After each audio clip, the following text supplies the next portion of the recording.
t'envisageais vendre ou ça a été vraiment plus une surprise? Méga surprise, dude. Il y avait juste plus de cash dans l'écosystème puis de croissance via l'acquisition. Puis l'argent, c'était troisième, mais aussi super important. Tu deviens millionnaire, j'avais 31 ans, je pense. Est-ce que il y avait une valo qui avait été faite ou comme c'était juste le fait que tu as pitché le prix le plus haut que tu pouvais puis ils ont juste finalement accepté ce prix-là? Ben nous, tu sais, si tu fais un peu de match, je t'ai dit que c'était dans 8 chiffres, puis on faisait 1,1 million annuel récurrent, fait que tu comprends déjà que notre valo était insane. Exemple, ta business fait 1 million de profit par année. Quand c'est rendu que tu fais 10 millions de profit par année, ben là, c'est genre 10 fois.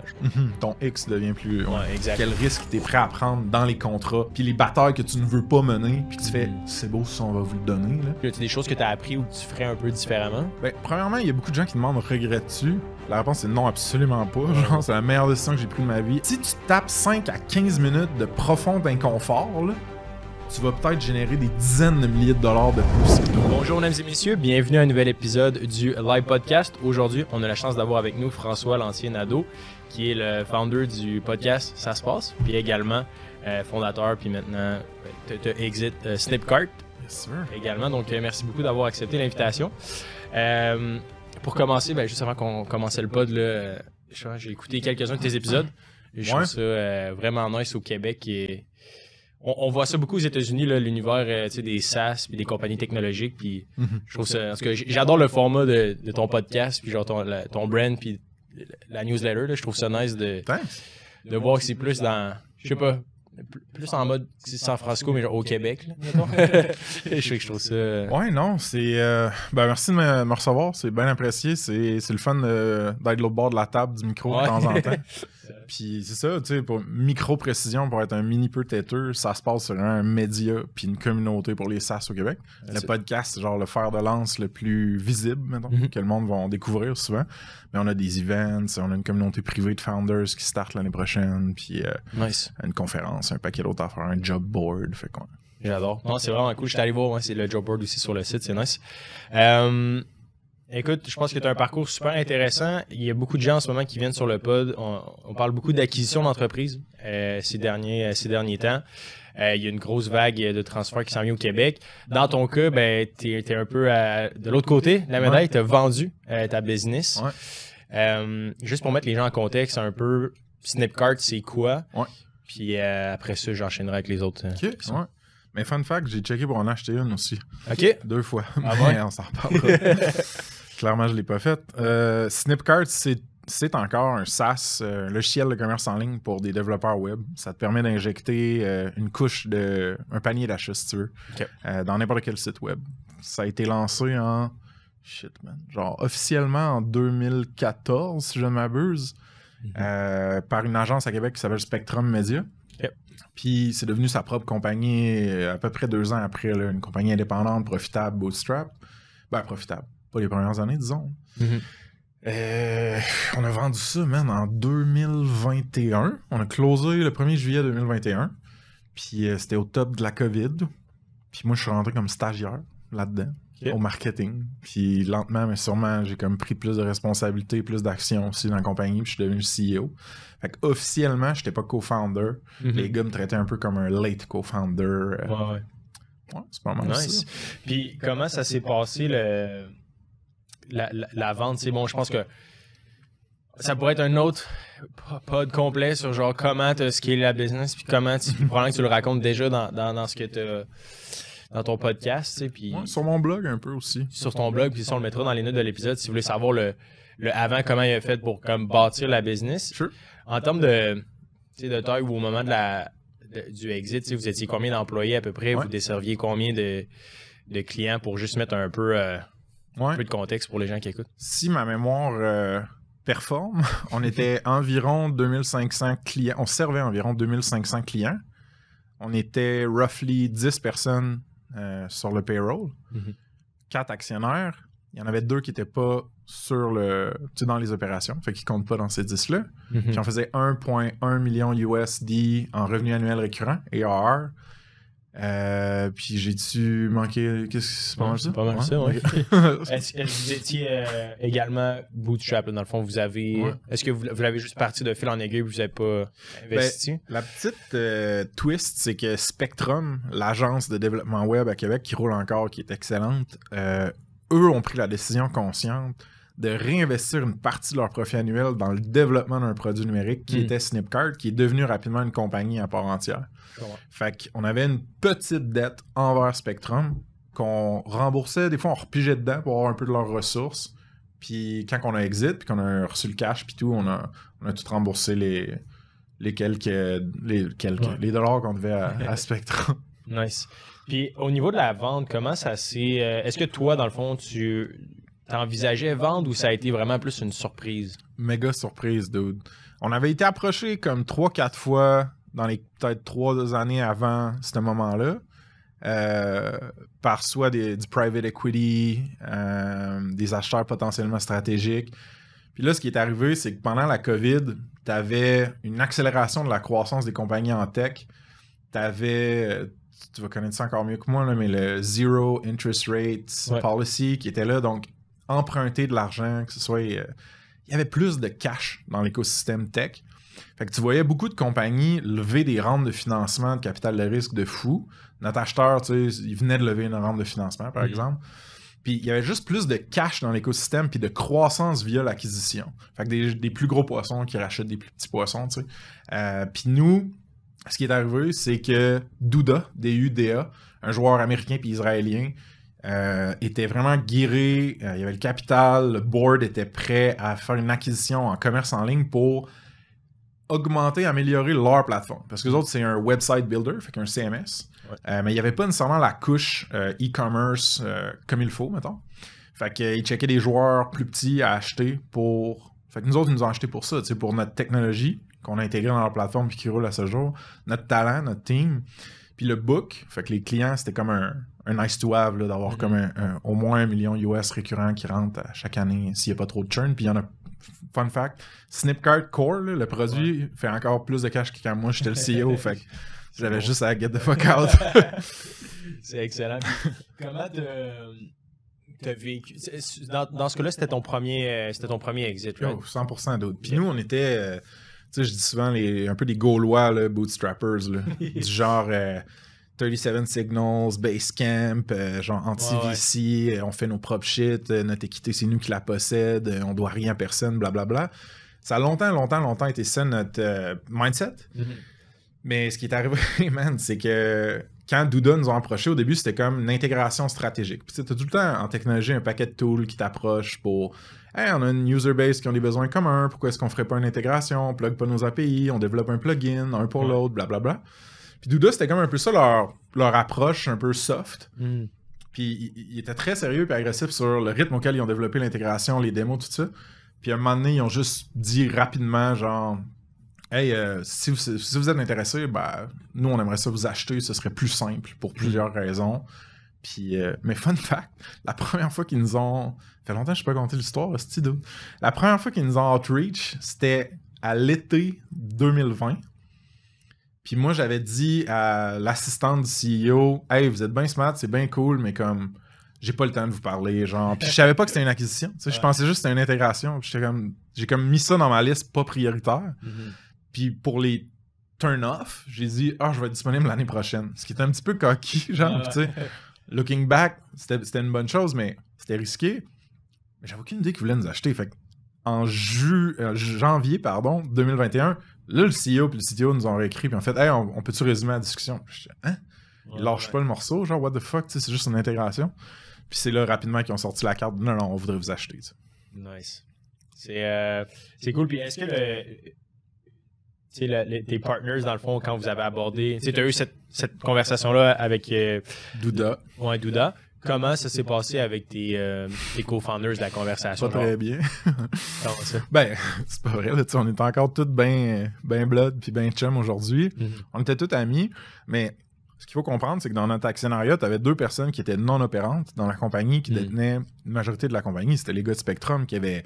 Je veux dire, ils avaient pris des risques, ils avaient mis du cash, ils s'étaient craqués il y a plusieurs années de ça. Là, ça faisait 8 ans et demi que ça roulait à l'époque. Puis t'avais Charles puis moi que la majorité de notre valeur était pas pire élevée parce qu'on était actionnaire dans une compagnie profitable et tout qui grandissait, mais était très papier. Là. Fait que tu sais, notre risque était... nos actifs étaient zéro liquide, mettons. Là, Fait que nous, mais malgré tout, on commençait là, à prendre des profits excédents puis se les verser en dividendes. C'est la première année qu'on avait fait ça juste avant. Mais tu sais, on voulait pas vendre. On aimait ça. On avait du fun, beaucoup de bonheur au travail, man. Puis, fait qu'on s'est ostiné beaucoup entre partners pour dire à quel prix on vendrait. Puis moi, je disais X. Puis Georges, un des non-opérants, disait X+++, mettons. Puis au final, il m'a dit, Frank, tu sais, on veut pas la vendre, la compagnie, pourquoi tu t'ostines avec moi là-dessus? Lance le plus haut chiffre possible, puis ils vont nous laisser tranquille, puis on va résumer nos opérations, tu sais. Puis arrêter de se défocuser. Fait qu'on leur a dit un chiffre dans les 8 chiffres pour les éloigner, encore une fois, puis ils ont dit, sure, pas de problème, let's talk. Fait que là, on était là, oh fuck, tu sais, genre. Tu sais, c'était du life-changing money là, pour Charles puis moi, puis même pour les deux autres boys. Tu sais, les deux autres boys avaient plus d'actifs, puis ils avaient généré plus, je pense, de valeur parce qu'il y avait une carrière d'entrepreneur qui était plus longue que la nôtre, tu sais. Mais pour nous autres, surtout pour moi, c'était genre, tu sais, je pourrais m'occuper de la retraite de ma mère, man. Je pourrais. Tu sais, en startup, t'as comme la crédibilité d'avoir fait un exit, là, tu sais. Tu pognes comme des stripes de street cred un peu, genre. J'étais là, je pourrais leverager ça pour ma carrière. J'apprendrais en innocent. Je serais financièrement indépendant. Fait que là, à partir de ce moment-là, moi, j'étais là. Hey, on vend la business. Tu sais. Fait qu'il y a eu. Ça a duré 7 mois de la négo. Ah ouais. Ouais. Okay. Puis c'était une négo qui était sur 2 fronts. Puis c'est ça qui a été psychologiquement drainant pour moi. Drainant au point genre du burn-out. Mais j'ai continué à travailler. J'ai passé à travers parce que ça valait trop la peine. Mais genre, mes partners, il y en a un, entre autres, qui voulait pas vendre. Un qui était pas sûr. Puis Charles puis moi qui voulait vendre. Fait qu'il fallait qu'on négocie entre nous autres. Puis moi, j'allais au front avec Douda ensuite. Avec les demandes de ceux qui voulaient moins vendre, qui voulaient sortir le plus vite possible, puis être liquide, puis tout ça. Pas avoir d'attache d'objectif ou de earn-out qu'on appelle souvent. Fait que c'était tough. C'était vraiment tough, mais c'était... Une fois que j'ai aligné mes motivations, qui étaient la retraite de ma mom, l'aider le plus que je peux. Parce que moi, j'ai une mère monoparentale, s'est occupée de moi et ma soeur, genre, dès qu'on a perdu mon père, quand j'étais flow. Fait que c'était comme important pour moi de redonner à ma mère le plus que je pouvais. Après, pogner la crédibilité puis le boost de réseau pour ma carrière, pour le futur de ma carrière, c'était vraiment important. Puis l'argent, c'était 3e, mais aussi super important. Tu sais, genre, tu deviens millionnaire, j'avais 31 ans, je pense. Puis pas multi le millionnaire, pour pas que le monde vienne genre cogner chez nous. Puis... non, exact. C'est ça, genre, tu sais, ce qui est parqué ici, c'est un Tiguan, là, la gang. Fait que relaxé. Mais je me suis acheté une Mercedes puis je l'ai revendu. Mais ça, c'est une erreur de parcours. Fait que ouais, c'est ça, man. Ça valait la peine. Mes motivations étaient claires. Fait que j'ai forcé dans la négo. On a passé à travers une vérification diligente. Ça a super bien été techniquement. Mais c'est là que tu te rends compte, shit, tu sais, ta business, quand tu l'as pas designé pour la vendre ou tu l'as pas préparé à la vendre, man, il y a des bloquants, il y a des angles morts que t'as pas vus, genre la propriété intellectuelle, comment t'as géré ça, les contrats de travail, les non-compete, non-solicitation... juste comme légalement, genre tout tes docs sont-tu in a row, ta table de capitalisation est-tu vraiment clean, vraiment clair? Un paquet de shit de même qui nous a juste tombé dessus, qu'on était là, ouf! Fait que tu sais, les comptables, les fiscalistes, on a embarqué tout ça pour s'assurer qu'on pas qu'on repeigne, mais qu'on renipe la maison comme un peu avant de la vendre en bon état. Ouais. Comment ça s'est passé au niveau des intermédiaires? Est-ce qu'eux, il y avait un... Parce qu'il y a des... Tu sais, exemple, on deal souvent, mettons, avec des private equity firms où ils ont une équipe spécialisée, mettons, dans cette branche-là. Tu sais, vous, est-ce que c'était founder to founder? Est-ce qu'il y avait des intermédiaires? Y avait-tu des brokers? Y avait-tu une équipe de l'autre bord qui représentait? C'était quoi le setup un peu? Excellente question. C'est le fun de parler à quelqu'un qui connaît ce milieu-là de même. Dans le fond, nous, on a été très, très, très privilégiés parce que non seulement Douda... Ben, disons juste que les affaires que je peux dire, c'est que genre, Douda était très prêt à acheter une compagnie. Puis c'était les founders, les 2 co-founders, Itai et Amir, les deux super, les 2 Israéliens que j'adore, puis on dealait avec eux directement. Nice. Évidemment que là, eux, il y avait des avocats à San Francisco, ils étaient incorporés au Delaware. Nous, on avait des avocats à Montréal, Québec. Puis eux avaient aussi des avocats à Montréal pour bien catcher puis traduire toutes les lois québécoises, mettons, qui allaient être plus spécifiques au deal. Fait que je te dirais qu'il y avait personne d'autre in between. Fait qu'il n'y avait pas de M&A advisor, il n'y avait pas de investment broker, il n'y avait pas de ces personnes-là qui peuvent être, by the way, très utiles dans un deal, mais pour nous, c'était assez straightforward. Nice. Puis la négo, tu sais, par rapport aux... Eux, c'était juste qu'il y avait un unlimited. Parce que, tu sais, la notion du prix, bon, c'est quelque chose qui est ultra important. Tu sais, est-ce que il y avait une valo qui avait été faite ou comme c'était juste le fait que tu as pitché le prix le plus haut que tu pouvais puis ils ont juste finalement accepté ce prix-là ou ils ont... Ça, c'est le fun. Le monde, il y a des jeunes founders ou moins jeunes qui m'écrivent, c'est comme, hey, tu sais, que je devrais accepter comme valo, puis puis moi, là, la sagesse commune, genre règle de pouce que je m'étais fait dire à l'époque, c'était genre, quand ton SaaS, il fait en bas de 5 millions de revenus annuels récurrents, souvent, tu vas être valorisé sur ton EBITDA, ton BAYA, avec des multiples qui peuvent être anywhere entre 2 à 6x. Quand ton SaaS fait plus que 5 millions de revenus annuels récurrents, souvent, tu vas être valorisé sur ton top line revenue. Puis même chose, tu sais, 2 à 6.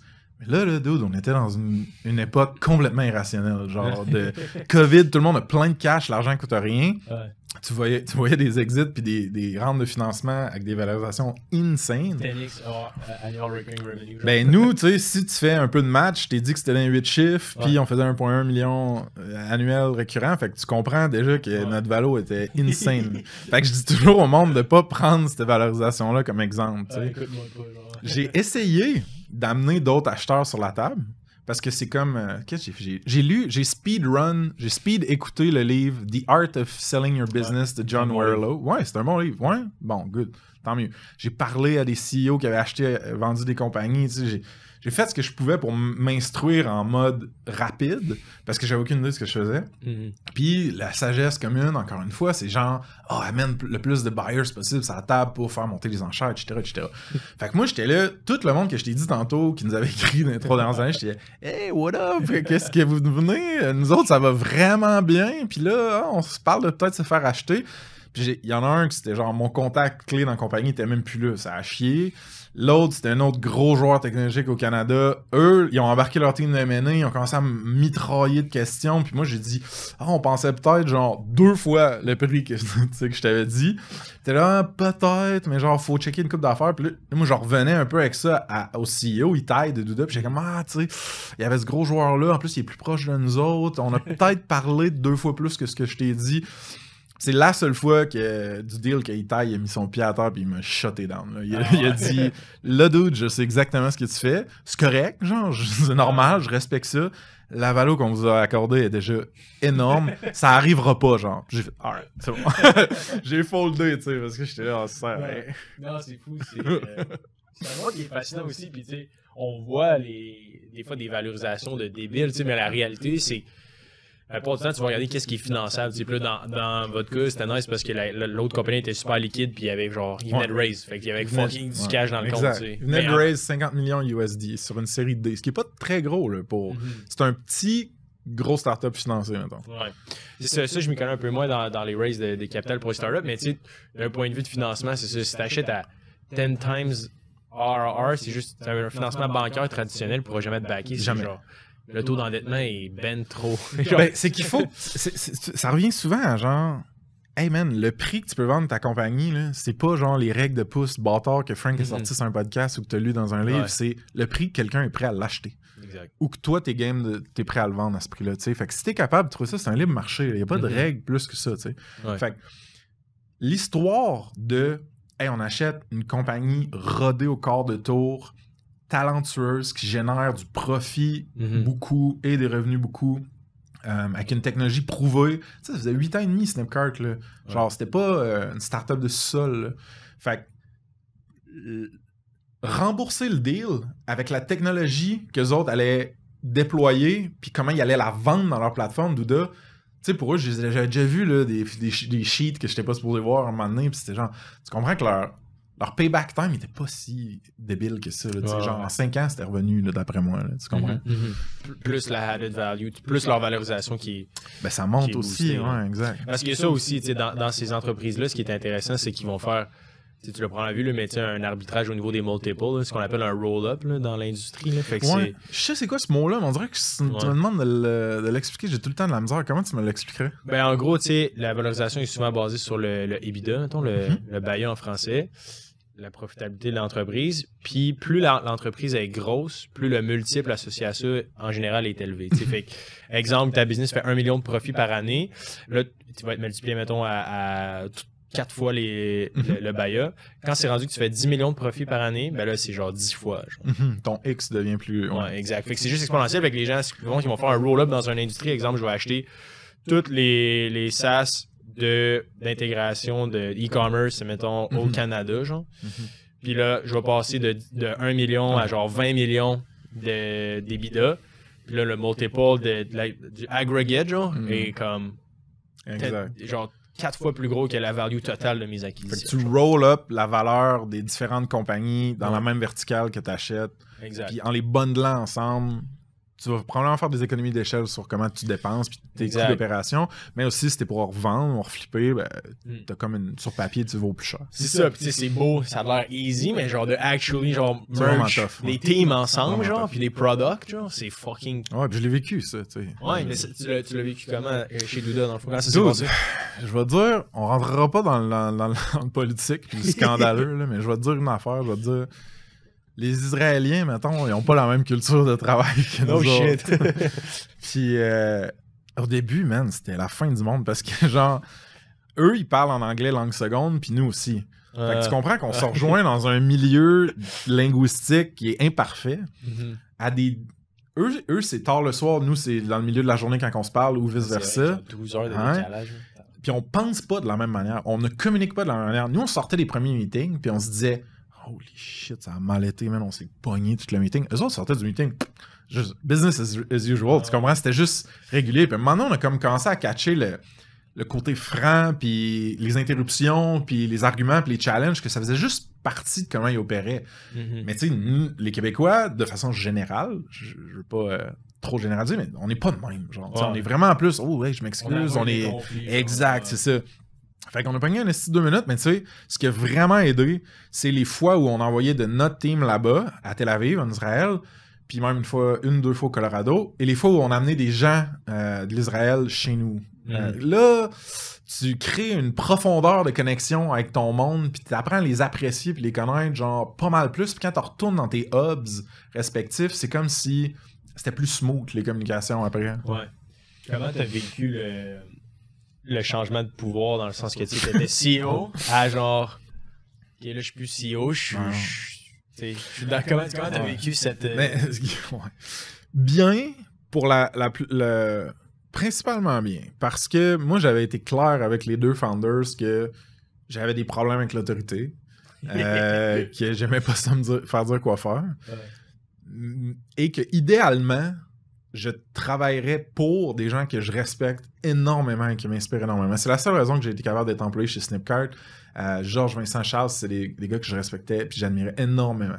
Fait que quand c'était le temps d'avoir de l'autorité et me dire non ta gueule, Frank, ça me dérangeait moins que ça vienne d'eux autres, mettons. Fait que ça a été j'ai eu cette chance-là avec Douda où est-ce que, surtout la première année, parce que moi je suis parti après 1 an et demi, je reportais directement au CEO et au CTO qui sont des founders, des co-founders d'une Christie de belle business. C'est huge, là? C'est pas huge. Okay. On n'est pas dans le 9 chiffres en ARR, mais on est haut dans le 8 chiffres, mettons. Okay. Puis quand on est rentré, il était presque 200. Ils ont dû couper, comme plusieurs autres compagnies de tech, distribuer Brésil, Israël, États-Unis, Canada maintenant, puis un tout petit peu genre en Grande-Bretagne, je pense. Okay. Fait que c'est une compagnie juste... Certains qui écoutent, mettons, qui pensent à un Shopify de ce monde, c'est des peanuts comparé. Mais comparé à Snipcart, qui était 10 personnes à Québec puis Montréal, c'était 100 fois plus gros, là. 10 fois plus gros, donc je compte comme ça. Fait que le changement de pouvoir, ça n'a pas été si tough, parce que ils m'ont laissé du lousse, ils ont été smooth dans, genre, les processus qu'ils ajoutaient. Tu sais, une grosse business, ça roule moins... organiquement que genre une petite business. Il y a plus de processus. Fait qu'ils ont été vraiment, vraiment, vraiment chill. Ils m'ont même offert une promotion comme VP Product puis Content Marketing. Product Marketing et Content Marketing. Puis c'était comme un peu une position maudite là, dans la compagnie où est-ce qu'il y a genre un void qui est genre il y a toujours quelqu'un qui avait essayé de créer cette fonction-là dans l'organisation de Douda. Mais ça n'a jamais marché. Fait que t'avais comme les attentes puis les doutes de tous les autres départements qui avaient monté envers ça. Moi, j'étais arrivé là-dedans, j'étais brûlé encore du deal, du M&A. J'étais inexpérimenté comme exécutif d'une compagnie distribuée globale, tout ça. Puis, fait que là, il y avait plein d'autres VP qui me disaient quoi faire, quoi pas faire. Puis, j'ai fait, garde, fuck off, je travaille 65 heures par semaine, je comprends pas pourquoi je fais ça, j'ai déjà fait mon cash, ça c'est plus ma compagnie. Fait que je leur ai dit, je veux une démotion. Puis là, ils m'ont remis genre gérant du bureau de Québec, puis Je pense que c'était genre product manager pour la partie e-commerce qu'on les aidait à développer. Puis là, je me suis pogné comme 2 layers d'autorité par-dessus moi. Puis là, j'ai commencé à faire genre, man, sérieux, là, avoir du monde qui me dise quoi faire pour faire des affaires que je t'ai rendu à embaucher du monde, moi, puis que c'est plus moi qui... Fait que à partir de ce moment-là, il y a un 6 mois qui est passé, puis je suis parti. Mais là, vous êtes en bon terme. Excellent terme. Ils nous ont traités, le dude, là, de façon excellente. La tech est complètement intégrée. Ils font des... Je veux pas dire des millions, je sais pas, je sais plus, mais ils font de l'argent avec le produit qu'ils ont développé avec nous.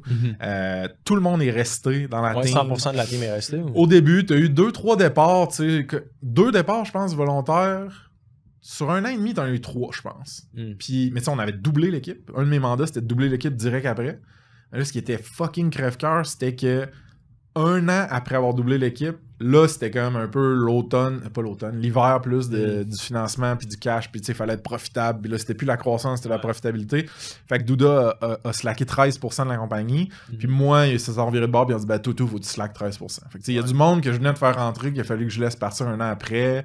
Certains que ça faisait un plus longtemps qu'ils étaient là. Je pense que c'était comme 3 ou 4 mises à pied. 3 mises à pied. Ça a été un des accélérants à genre, ouf, man, genre, ça me fait chier, genre, je veux pas avoir à faire ça, là. Non, c'est intéressant, mais d'un point de vue émotionnel, pour les gens qui l'ont pas encore vécu ou un jour qui vont peut-être vivre la vente de leur business, comment, parce que là, tu as dit que c'était challengeant et tout, mais comment tu pourrais décrire quand tu es dedans en train de vendre? Genre, c'est quoi le feeling que tu ressens? Ça ressemble à quoi ton day-to-day? Genre, bon, je vais commencer avec un disclaimer qui est moi, je suis un gars émotif, sensible. J'ai tendance à m'inquiéter puis imaginer le pire. J'ai beaucoup travaillé là-dessus avec les années. Mais quand l'enjeu est aussi gros puis life-changing que des millions et des millions de dollars, pas juste pour moi, tu sais, pour le monde que j'aime aussi dans ma vie, moi, ça a été extrêmement difficile pour moi, mettons. Tu sais, genre, les conflits avec mes actionnaires que j'adorais, qui étaient mes amis, puis que là, on devenait en opposition carrément des fois, puis tu sais, on n'avait pas la même vision des choses. Puis là, t'as des petits bobos, des petites rancunes qui ressortent, là, genre, puis ils ressortent fort, puis tu dis les affaires, puis là, des fois, j'en reviens pas que j'ai dit ça à George. Même chose pour lui, là, puis on a tous eu on s'est réconciliés après. Mais moi, ça a été ça qui était le plus dur, honnêtement. Puis sinon, l'autre gros drag, ça a été quand tout est pas mal réglé, les termes des deux côtés sont pas mal entendus, tout le monde sait pas mal, mais que là, dude, faut que tu crunches à travers les avocats, puis les fiscalistes, puis les avocats, puis les fiscalistes, puis les avocats, puis les fiscalistes. Puis là, ça, man, je trouvais ça, là, à la fin, là, je suis vraiment gêné de dire ça, là, mais à la fin, j'étais rendu que je jouais à Tony Hawk pendant qu'on avait j'avais pas ma caméra, genre, puis je disais, oh, sure.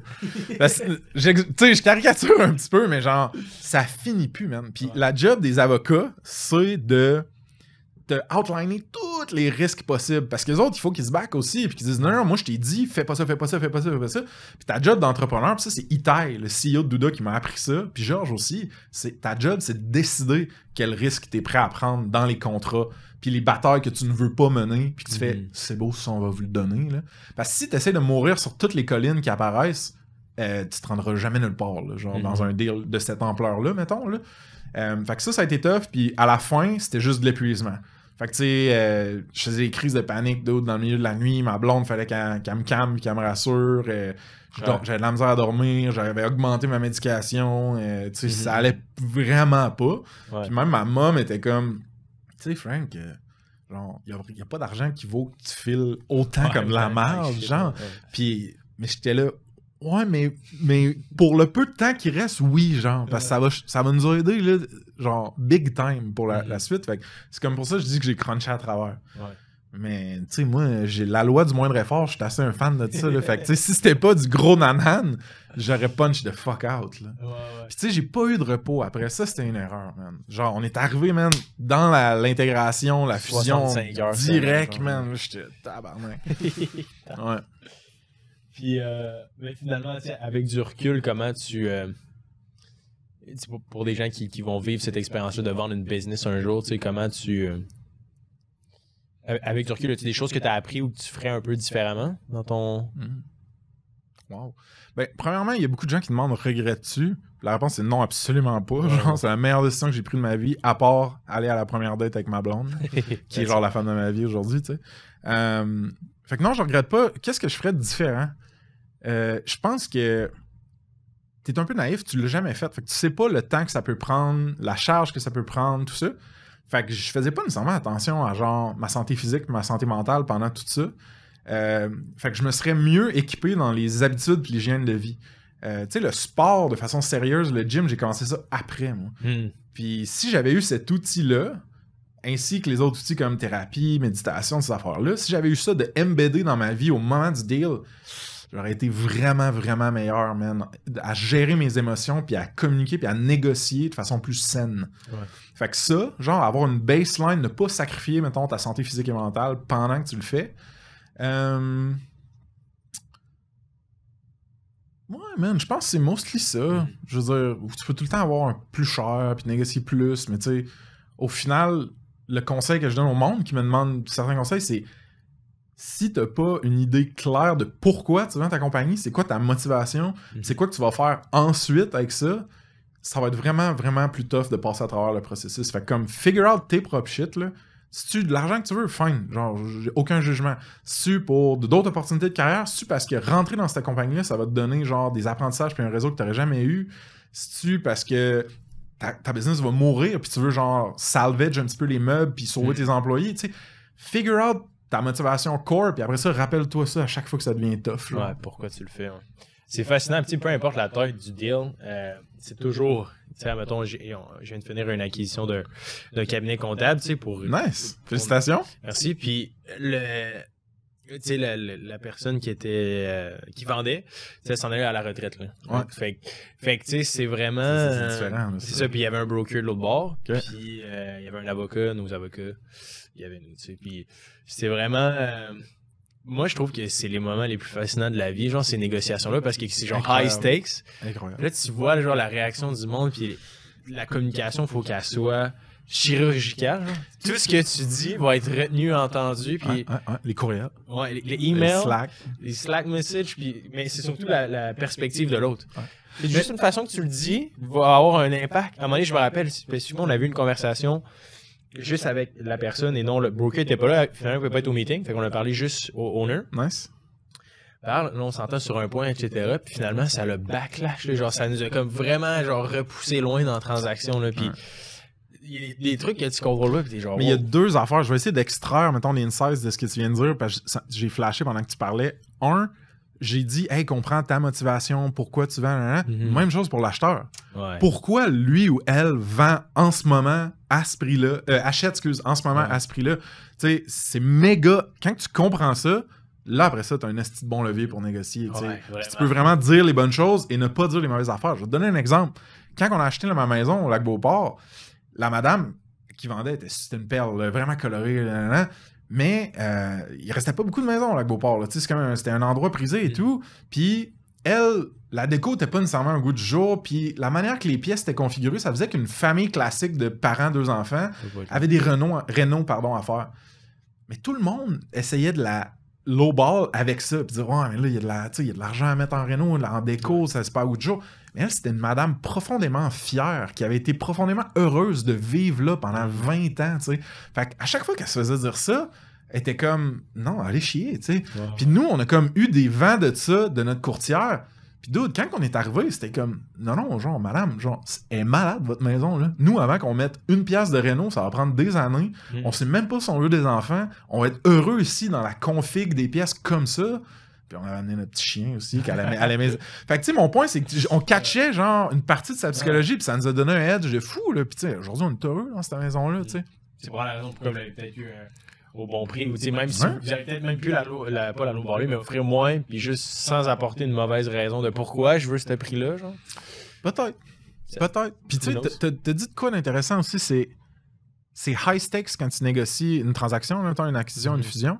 Ben, souvent, les gens sont pas à l'aise de rester dans l'inconfort longtemps. Non. Puis ramène ça là, à quelque chose de beaucoup plus petit de hey, tu négocies ton augmentation de salaire, tu es employé, tu négocies. Un de mes chums, Ismaël, m'avait dit ça il y a longtemps à l'université, il m'a dit, tu sais, man, j'ai lu quelque part, il était sur Reddit tout le temps, que si tu tapes 5 à 15 minutes de profond inconfort, là, tu vas peut-être générer des dizaines de milliers de dollars de plus. Fait que l'asymétrie entre l'inconfort que tu vas te taper, de négocier puis de dire non, j'en veux plus, mettons, pour telle raison, ça marche pas, tu peux-tu aller plus bas ou whatever, Ben, le output de ça est genre méga plus huge que ce que ça va te coûter en input, genre. Ouais, c'est fait que, tu sais, c'est des affaires à garder en tête quand t'es là-dedans. Ouais, c'est déchirant, puis genre, l'inconfort est là, puis comme je pense, c'est fait, c'est dans notre culture, je pense qu'on n'a pas tendance à le faire, mais au Québec, si t'es capable, t'es à l'aise d'être inconfortable, genre, dans des négociations de même, c'est fou, là, tu sais, on fait souvent des analyses pour des clients, des forecasts, de comme, ok, ben, si t'achètes la business tant de millions,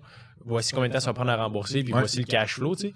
Ouais. Puis tu fais juste varier le prix de 7% là, ou 8%, là, puis ça a un méga impact. Là. Exact, parce que ça compense sur les années d'après. Oui, absolument. Man. C'est fascinant, puis une autre chose aussi, c'est ça, tu sais, dans cette négociation-là, puis tu l'as bien dit, c'est quand tu es conscient un peu des billets de l'autre personne, puis de savoir what's in it for her, genre, puis pourquoi est-ce qu'elle veut vendre, dans ce cas-là, c'était pour la retraite, tu sais, fait que tu peux mettre une certaine forme de limite, et comme, ok, check, le temps est en ma faveur, genre, right, dans le sens, c'est quoi à dire, mais tu sais, c'est la même chose, Douda, peut-être qu'il y avait, je sais pas c'est quoi leur motif, mais tu sais, peut-être qu'il y avait absolument besoin d'une acquisition, puis genre, ils étaient vraiment, leurs investors attendaient. Mettons genre, pas mal. C'est ça, attendaient des résultats ou une croissance. Nous, on n'avait pas besoin de vendre la compagnie. Moi, j'avais déjà dit à Itai dans un one-on-one, parce qu'à un moment donné, j'ai dit, là, dude, on va prendre 1h45 minutes. Je sais que t'es busy, CEO, blablabla. 45 minutes, on se parle de n'importe quoi, parce que là, je m'apprête à te vendre ce qu'on a construit pendant quasiment 9 ans, que j'adore, man. Que ça a donné du sens à ma vie, à mon identité. Quand tout le reste de ma vie chiait, ma job, ça allait bien, tu sais. Je m'apprête à te vendre ça, puis après ça, je vais travailler pour toi pendant des années, man. Fait que genre, who the fuck are you, genre? Tu sais, t'es qui, toi? T'as-tu des flots? Tu fais-tu du ski, genre? T'habites où, genre? C'était comment en Israël versus la Californie? Puis on a juste bondé comme personnellement, puis ça a augmenté mon niveau de confiance de ah ouais, man, c'est vraiment un fucking nice dude. Il est vraiment sharp, puis comme travailler pour lui, ça va me faire plaisir. Ben, c'est fou, puis j'ai l'impression qu'il n'y a pas assez. Ça, on n'en parle pas assez, puis c'est tellement des transactions émotionnelles puis humaines, genre, c'est fou, là. Oui, il y a un prix, oui, c'est vraiment corporate, puis genre. C'est vraiment un move financier, mais c'est tellement émotionnel. Si j'avais pas un bon fit avec l'owner du cabinet, oublie ça. Là, j'ai dit tout le temps, au début, c'est super important, après à bâtir un rapport, puis les gens genre, c'est bon. T'sais. Mais comme actually, c'est vraiment important. Si t'as un bon bond avec la personne, c'est probablement... Pourquoi tu penses qu'il y a des plus gros deals qui c'est genre en allant au resto, en prenant une brosse, en jouant au golf, tu sais, les vieux classiques fucking macho, là, genre. Ben man, c'est parce que tu bonnes dans ces moments-là, puis tu sais... Tu vas toujours avoir tendance à vouloir en donner plus aux gens avec qui tu connectes qu'aux gens avec qui tu connectes pas. Ouais. Non, c'est... Gros inside, Frank. Wow! 100%. Puis maintenant, là, comment tu le vis, le après, là, clairement, tu as été un peu chez Douda, après ça, tu as quitté pour les raisons que tu as expliquées. Comment tu te sens par rapport à l'univers de l'entrepreneuriat de bâtir des SaaS et clairement tu as ta communauté, le board, toutes les choses sur lesquelles tu travailles. C'est quoi un peu ta philosophie par rapport à ça? Est-ce que tu as envie de te relancer dans un SaaS? Comment tu te vois maintenant? Ben, ça se passe à la base, c'était un jeu de mots dans ma tête. Moi, j'aime beaucoup écrire, puis même j'écrivais du rap quand j'étais plus jeune. J'ai déjà essayé d'enregistrer du rap, mais c'était un enfer. Il y a 2 personnes qui pourraient leak ça. Mais anyway. Fait que tu sais, j'aime beaucoup écrire. Fait que j'avais pensé à ce jeu de mots-là, puis j'étais là, c'est hot, me semble. Me semble c'est hot. C'est genre, il se passe quelque chose, les choses sont en train de se passer, puis ça steak. Puis là, ça a trotté dans ma tête. Puis à un moment donné, moi, j'aime ça conter des histoires, j'aime ça parler avec du monde, comme ce qu'on fait là, tu sais. Puis j'étais comme, Chris, j'ai toujours voulu starter un podcast, puis j'avais pas le temps chez Snipcart. C'était comme pas assez prioritaire comme canal de marketing pour qu'on vraiment investisse là-dedans. Fait que là, j'étais, ben là, si je suis pour quitter Douda, ça pourrait être l'occasion d'essayer ça. Mais on dirait que j'ai tellement le biais de tech founder, puis builder de la tech, qu'au début, dans ma tête, je ne prenais pas ça se passe assez au sérieux comme compagnie. J'étais comme, ça va être un hobby, ça va être un side project, ou ça va être genre une audience à laquelle je vais pouvoir vendre d'autres choses, puis distribuer des trucs dans cette audience-là. Puis force est de constater, man, que ce que j'ai buildé, ça aide, ça fait triper un paquet de monde. Je génère déjà des centaines de milliers de dollars annuellement avec ça. Fait que c'est une petite business, granted, mais profitable. Puis j'adore ça, ce que je fais. Oui, la nature de mes discussions est en tech, mais dans la business, il y a un peu de tech, mais genre, le core, c'est du média puis des relations, genre média communauté. Puis j'ai eu cette grosse remise en question là récemment, genre, tu sais, je serais-tu pas un vrai genre de founder startup si je fais juste...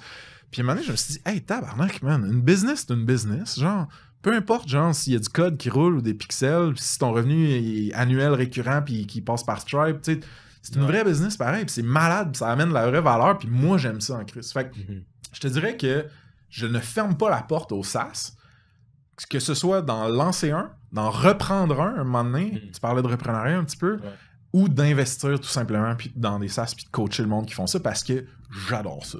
Le produit numérique, genre, tu sais, il y a eu 2-3 ans de ma carrière où je me suis formé là-dedans, j'ai fait ça, je triple là-dessus, commercialiser du produit sur Internet, j'adore ça. Fait que tu sais, peut-être, man. Puis tu sais, la chose que je peux dire que je suis fier puis content, c'est que j'inspire le monde à en construire, tu sais, puis c'est good, là, ça, genre, tu sais, ça n'a pas besoin d'être moi qui le hand-code, hand-design, whatever, tu sais. Fait qu'on verra, là, genre. Non, vraiment, c'est intéressant. Moi aussi, des fois, au début, tu sais, live à la base, je te l'avais dit avant qu'on commence le pod, mais tu sais, c'était un blog, puis après ça, c'était du content, tu sais, c'était une paid newsletter, puis... Exact, t'as fait un média, dude, littéralement. Pendant longtemps, c'était ça, puis ça l'est encore, tu sais, dans le sens que c'est beaucoup service-based, là, tu sais, c'est des consultants, Mais t'as fait média, service... À voir si tu fais produit. Exact, c'est ça, tu sais. Puis pendant longtemps, moi aussi, j'étais comme, OK, tu sais, dans le fond, je suis parce que, tu sais, veux pas, tu sais, je suis inspiré par, tu sais, des technologistes ou, tu sais, c'est un peu le monde à qui je look up to. Je suis comme, Chris, dans le fond, je suis un peddler, genre. Mais, tu sais, j'ai vécu ce même thinking-là, genre, tu sais, comme. Mais c'est la bullshit, ça. Ramène ça, faut tout. Je dis ça pour moi aussi, là. Faut qu'on ramène ça au principe premier de. Est-ce que tu crées quelque chose qui a de la valeur pour les autres puis qui sont prêts à te donner de leur argent et de leur temps pour cette chose-là et sont contents de le faire? Puis t'es-tu content de le faire? Oui. Et voilà, tu sais, t'es entrepreneur, genre, puis t'as pas besoin de te sentir comme un imposteur, tu sais. Non, 100%, c'est... Je me le dis à moi, là, beaucoup. Absolument. Merci beaucoup d'avoir été sur le pod. Si vous voulez en savoir plus sur Ça se passe, on va mettre les liens dans le fond dans les show notes. Ouais. Fait que c'est saspasse.com. Ouais, SAASPASSE.com. Saspasse.com. There we go. Merci beaucoup, puis au grand plaisir de se rejaser. Yes, merci, man. Ciao.